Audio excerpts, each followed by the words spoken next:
hear weird stories all the time, but I never thought I would have my own to share someday. This happened to me about a year ago when I was basically stranded in the middle of nowhere. I'm in a band, and anybody who's in a band knows the struggle can be real. There have been times when we've played in rooms that literally don't have another person in the building. You take show opportunities whenever you can get them. On this specific night, I drove about 2 hours from where I live to play a show in a small town.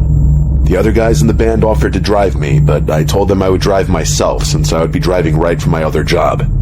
Because of my band obligations, normal jobs have always taken a back seat, and as a result, I'm broke. I sacrifice bills all the time so I can put gas in my car to drive to these shows. When I was driving to that show, I realized that my gas tank was not in a great position. By the time I arrived, I was closer to empty than I wanted to admit. After the show, my bandmates left before me. I grabbed a drink at a bar and hung out with the locals for a while before hitting the road. It was nearly 2 in the morning when I finally left. I pulled into the 24-hour gas station that was down the road from the bar and I tried to get some gas. Of course, my car wasn't working at the pump. I had $5 in cash on me, so I used that and hoped I could make it home. I wasn't very optimistic. I did try texting my brother to see if he could Venmo me some extra money for gas and that I would pay him back. But since it was so late, he obviously didn't text me back. I started the long drive home, and I didn't make it very far, as you might expect. I ran out of gas, and I still had almost an hour left to drive. I was sitting on the side of the road, trying to figure out what to do. Service on my phone was terrible, but I could probably get a signal if I got out of my car and tried hard enough. Since it was so late, I didn't really want to call anybody and worry them, especially since I was so far away from home. I thought about just closing my eyes and resting for a few hours until dawn, and then I would call someone. But I didn't know if that was against the law to technically sleep on the side of the road. It felt sketchy. I figured my best option was just to wait out the clock until dawn. I could call my brother and we could figure something out. I tried pulling up YouTube on my phone, but it just wouldn't load properly because of the bad cell service. I felt so helpless just sitting there. It was a real eye-opener for me. I really needed to get my life in order. I was sitting in my car for about half an hour when I caught something out of the corner of my eye.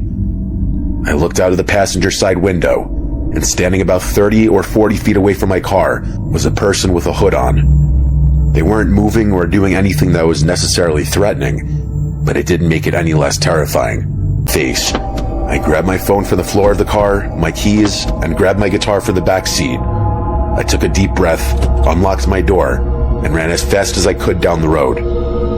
While I was running away, I looked back, and the woman didn't chase me. I stopped running and looked at her. She was slowly walking in my direction, but not running after me or even breaking into my car. She was just walking in the same direction as me. I shouted at her one last time, asking what she wanted, but still no response at all. She just continued to walk in my direction. That was a big nope for me. I turned back around and just ran as fast as I could. I remember when I was driving to the show, I passed a good amount of nothing. Before all of the nothingness, there was a small town. I planned on running as far as I could in the direction of that town until dawn, and then I would call for help. I realized I could have called the police at any moment, but this didn't seem like a police call in my mind at the time, as stupid as that sounds. Where I come from, you avoid calling the cops whenever you can. It's an ignorant and stubborn characteristic, I know that. At 6 in the morning, I was finally approaching the small town. At the same time, I called my brother and told him what happened. He came to pick me up, and we took care of my vehicle. When we got back to my car, the back door was wide open. We looked inside the car, and nobody was inside and nothing was taken. I had some of my music equipment in the car, and she didn't take any of it. All she did was open the back door for some reason. My brother joked that she probably just wanted a place to sleep for the night, but my mind went somewhere much darker. I thought maybe she got into the back seat to hide, hoping that I would return to the vehicle that night. Obviously, I never saw this woman again. This is one of those stories that I'll unfortunately never have any type of concrete answer for.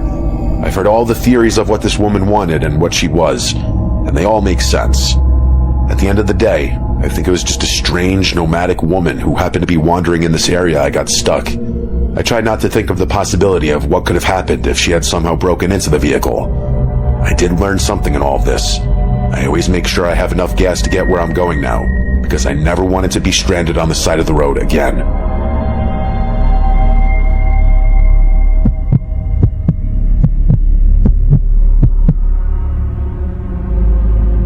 This experience is something that still affects me today, even though this happened years ago.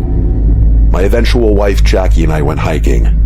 I would say we were slightly more than casual hikers. We like to challenge ourselves just a little bit. Nothing crazy like Mount Everest, but we did like to hit the mountains here in the US. Being alone in the woods at night is like heaven for me.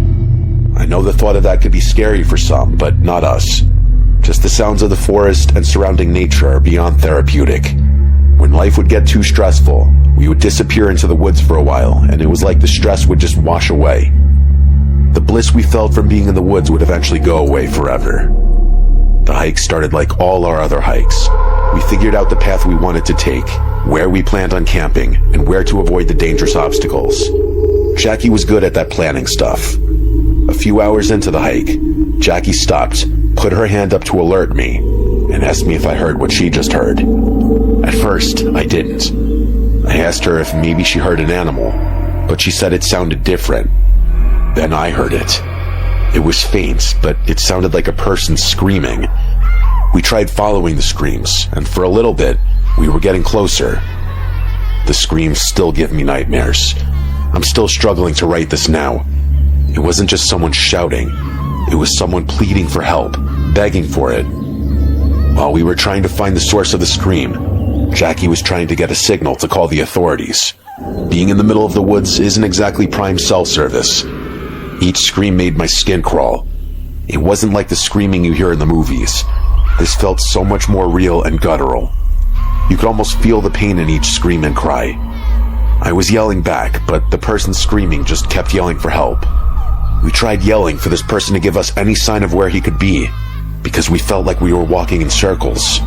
But the person continued to just scream and cry. It was like they weren't even acknowledging us. I told Jackie to run out